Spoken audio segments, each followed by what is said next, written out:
एका न्यायालयाच्या समोर आयुष्याचे 30 ते 40 वर्ष एका बापानं चहा विकला,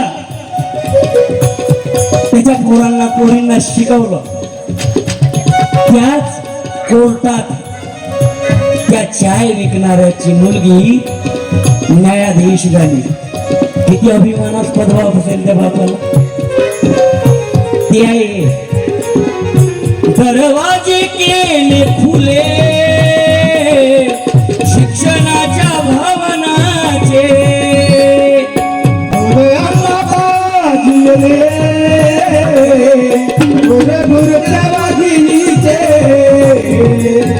तुझ्या कष्टापायी भीमा, तुझ्या कष्टापायी भीमा खूप काही मिळविले. मारा परी